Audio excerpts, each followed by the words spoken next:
I'm going to demonstrate some program configuration topics in this video.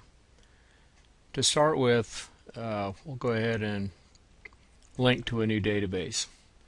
So to do that, you need to be logged in as an administrator so you can access the program configuration screen, and I am logged in.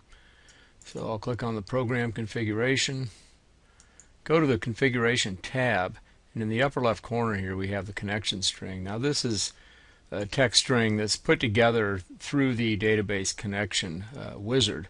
It's not something you need to type in here. It's merely here to see your connection string. Essentially, this connection string allows the MaintSmart program itself to connect to the database, which is where all the data is stored.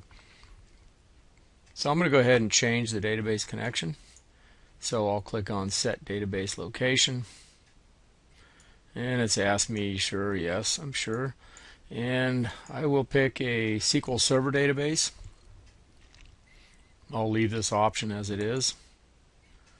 And then I'll type in the server name and the database name.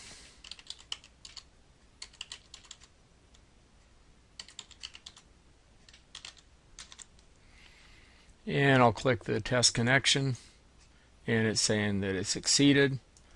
That's good. Say OK, and then MaintSmart will shut down. So that is how you change the database connection. And I'll go ahead and start MaintSmart back up again. And now we'll look at a couple other configuration settings and options under the program configuration screen.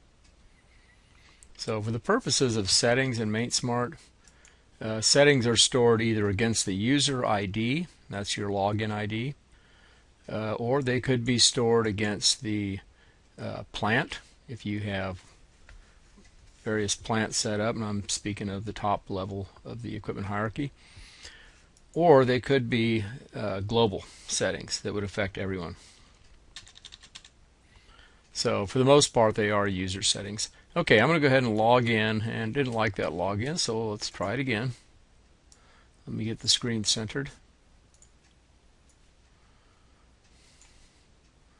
Yeah, we'll try one more here. Okay, there we go. We're logged in as indicated by the key. I'm going to go back up to the program configuration. And let's look at a couple of different settings. I'm going to go over to the Configuration More tab, and most of these settings here are actually going to be user settings. It says Workstation Preferences, but generally these will be linked to the user ID, as will these colors. So if you have a particular color you like, for example, maybe the required field color, you don't really want that to be yellow, you'd rather it be a nice red shade, then you can go ahead and do that. Keep in mind there's really no save buttons that you can see on the screen. All these settings will be saved when you exit the program configuration screen automatically. So for the most part you don't have to click a save button here. Let's look at a couple of settings under the settings menu. Maximum query days. What this refers to is how far back the program will go if it's date sensitive data when loading a screen with data. So right now it's set at a very high number, so that would essentially pull in the last 30 years worth of data, or all of it.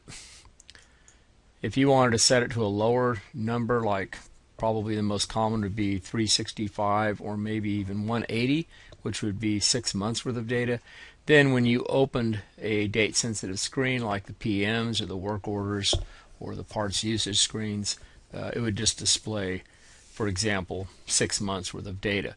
What that can get you is less data to look at and possibly a little bit faster loading on the screen. So that's one setting that's commonly changed by users. Okay, so there's a couple of other settings in here that are probably pretty important. This one here, allow cascade deletes, it's checked. Administrators can check this, and what this is referring to is if you're deleting a low-level data item, say for example you're deleting a line that contains multiple equipment items. Well, when you delete that line, it's going to take all that equipment with it. And that's just the way databases work. It's called a cascade delete. And we put this extra safety valve in the program so you won't be as likely to accidentally delete data that you don't want to delete. So it's kind of a way of protecting some of the low-level data items. So if you find yourself on a screen, for example, process line, even some of the equipment, and it won't delete, it's going to tell you to come back here and check this. That's what it's referring to. Okay, let's look at a couple options. Under the options, you can create as many user groups as you want. I think this was covered in another video. There are some things in here that have to do with the license. Also, this one here, configure work order safety text. What this is referring to, if we just jump to the work order screen real quick, and then if we bring up a work order in a print preview so we can take a look at it, we'll see some text on the screen it's not really hard-coded, but it may appear to be. Oh, that sent it to my printer. And you turn off that print option. Now this is a perfect example right here of a user setting.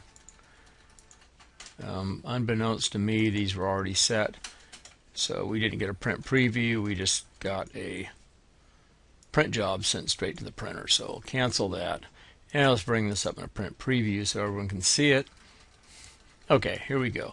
So there's our print preview, and the work order safety text refers to this text as well as these check boxes. So you can configure these however you want from that menu item. Okay, well, that is just a brief overview of the program configuration and how to change your database connection.